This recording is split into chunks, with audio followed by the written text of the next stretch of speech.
Hello friends, good evening. कैसे हैं आप सब? तो आई होप आप लोग बहुत अच्छे होंगे। तो ये मैं आपका प्रीवियस ईयर का जो पेपर है उसका सॉल्यूशन जो है, जो कि मैं आपका स्टार्ट करवा दी हूँ बहुत पहले से ही। अभी तक आपने अगर देखा नहीं है तो इसे आप वॉच कर सकते हैं। ठीक है, मेरा फर्स्ट टू फिफ्थ क्लास मतलब मैंने 5 क्लासेस उसके पढ़ा चुकी हूँ आपका प्रीवियस ईयर पेपर का। आज है आपका क्लास 6। ठीक है, ये आपका सीरीज़ बहुत इंपॉर्टेंट है। इसमें आपके सारे प्रीवियस ईयर के जो पेपर हैं वो आपको मिलेंगे विथ डिटेल एक्सप्लेनेशन। ठीक है, तो अगर आपको मेरी क्लास पसंद आए तो प्लीज़ इसे लाइक शेयर सब्सक्राइब कर लीजिएगा। और आइए हम अपनी क्लास स्टार्ट करते हैं। ठीक है, तो देखिए सबसे पहले हम लोग 20 क्वेश्चन तक हम लोगों ने पिछले बार कर लिया था। 21 क्वेश्चन से हम लोग स्टार्ट करते हैं। निम्नलिखित में से कौन सा शिक्षण द्वारा कक्षा में बच्चों के लिए समस्या हल करने के तरीके का वर्णन नहीं कर सकता है? किसी विशेष समस्या को हल करने के बारे में अपने विचार प्रक्रियाओं पर चर्चा करना, कुछ हल करते समय गलतियों को करने के लिए ईमानदार रहना, सोच विचार प्रशिक्षण और विभिन्न उत्तरीय और जैसे शब्दावली का प्रयोग करना, या अभिसरण उत्तरों वाले प्रश्न पूछना। तो इसमें क्या लिखा है कि कौन सा जो शिक्षक है वो कक्षा में बच्चों के समस्या हल करने का इसमें से एक तरीका नहीं है। तो इसमें से एक तरीका नहीं है, तो इसमें से आपका कौन सा आंसर होगा? देखिए, इसमें से आपका होगा आंसर नंबर 4। इससे ये पता चलता है कि आपका इस आंसर से, ठीक है, आपके जो शिक्षक हैं वो आपके मतलब जो भी बच्चे हैं उनका समस्या हल नहीं कर सकता। ठीक है, चलिए 22 क्वेश्चन पे चलते हैं। निम्नलिखित में से कौन सा एक संवेग है? स्मृति, डर, ध्यान, उत्तेजना। 22 का आंसर आपका होगा आंसर नंबर 2, डर। ठीक है, ये एक संवेग है।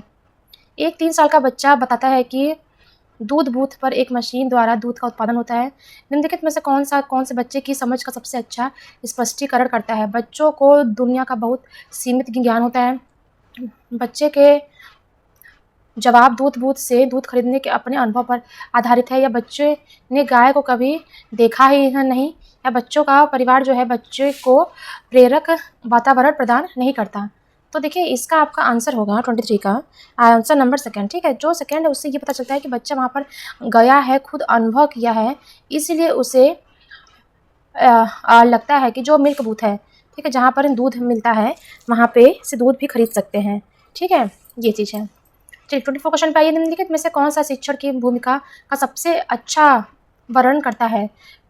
कक्षा में शिक्षक की सबसे महत्वपूर्ण भूमिका अनुशासन को बनाए रखना, एक शिक्षक को निर्धारित पाठ्यपुस्तक का पालन करना चाहिए, या पाठ्यपुस्तक को समय पर पूरा करने के साथ साथ दोहराने के लिए भी पर्याप्त समय देना चाहिए, या आराम के लिए जगह बनाना जहां बच्चे संवाद और पूछताछ के माध्यम से सीखते हैं। 24 का आपका आंसर होगा आंसर नंबर 4। ठीक है, इसलिए कि देखिए यहाँ पे क्या लिखा हुआ है, शिक्षक की भूमिका जो उसका रोल है, टीचर्स रोल, उसमें सबसे बेस्ट डिस्क्रिप्शन क्या हो सकता है? तो यह है कि आराम के लिए जगह बनाना जहाँ बच्चे संवाद और पूछताछ के माध्यम से सीखते हैं। ठीक है, यहाँ पे बच्चे डायलॉग और इंक्वायरी करके पूछते हैं, वहाँ पे बच्चों का और ज्ञान बढ़ता है। चलिए 25 क्वेश्चन पे आइए। निम्नलिखित में से कौन सी कक्षा समृद्ध शिक्षा को प्रोत्साहित करती है? वह कक्षा जिसमें प्रदर्शित विभिन्न प्रकार की सामग्री बच्चों की बहुत से परे ताकि सामग्री लंबे समय तक चलती रहे, या वह आराम इसमें खुली गतिविधि और विभिन्न प्रकार के बाल साहित्य खुली ताक में रखी हो, जो दिन के किसी भी समय प्राप्त किया जा सकता है। ठीक है, इसका मतलब यह है कि वह कक्षा में जो मतलब कोई भी गतिविधि करता है, किसी भी कोने करता है, वह सबके सामने, या मतलब सबको उसके बारे में पता हो। थर्ड है, अलमारी में अच्छी तरह संगठित सामग्री वाली कक्षा और सामग्री को सप्ताह में एक बार मुक्त खेल के लिए बाहर लाया जाता हो। ठीक है, थर्ड है आपका अलमारी में अच्छी तरह संगठित सामग्री वाली कक्षा जहां सामग्री को कक्षा सप्ताह में एक बार मुक्त खेल के बाहर लाया जाता हो। फोर्थ है आपका पाठ्यपुस्तक सामग्री द्वारा संचालित संरचित और योजनाबद्ध अधिगम वाली कक्षा। तो आपका इसमें से क्या होगा? समृद्ध आपका इंक्लूसिव एजुकेशन। ठीक है, आपका देखिए यहाँ पे लिखा है ना, रिच लर्निंग, किस क्लासरूम से आप अधिक से अधिक सीख सकते हैं? तो 25 का आपका आंसर क्या होगा? Answer number 2। देखिए लिखा है ना कि वह कक्षा जिसमें खुली गतिविधि कोने हो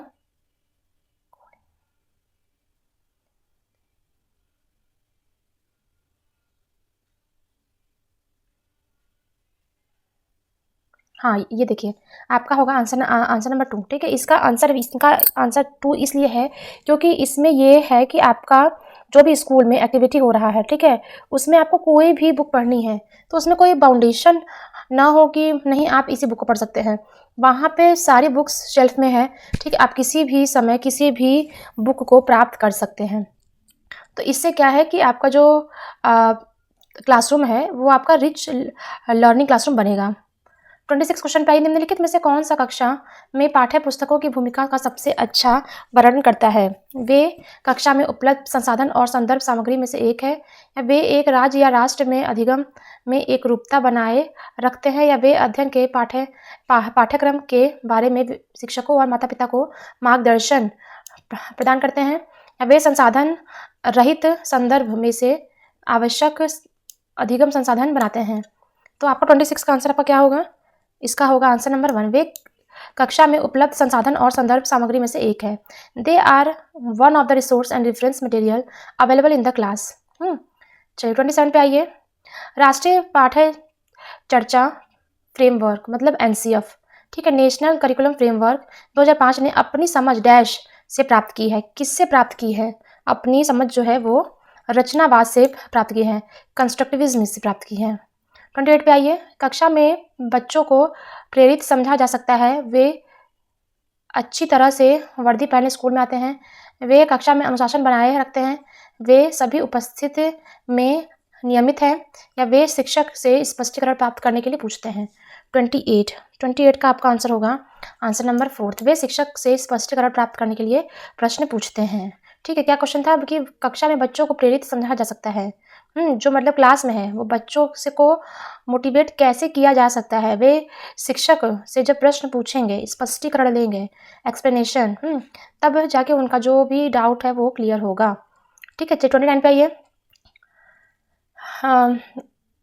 निम्नलिखित में से कौन सा बच्चों में अधिगम में सुधार करने के लिए सबसे अधिक उपयुक्त है?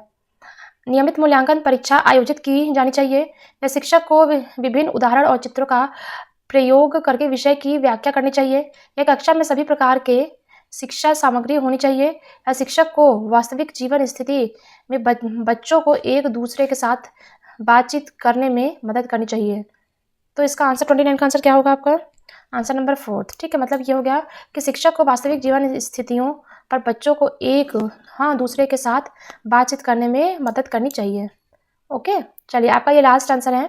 इसके बाद जो भी आपका सोशल मैथमेटिक्स है, तो जो बच्चे मैथमेटिक्स होंगे वो मैथमेटिक्स पढ़ेंगे। इसके बाद हमें सेकेंड पार्ट में सोशल साइंस पढ़ना है। ठीक है, उसका मैं आपको हर अल्टरनेट डे पे आपके लिए इम्पोर्टेंट क्लास सबके लिए लेकर आती हूँ, तो क्लास को बिल्कुल भी स्किप मत कीजिएगा।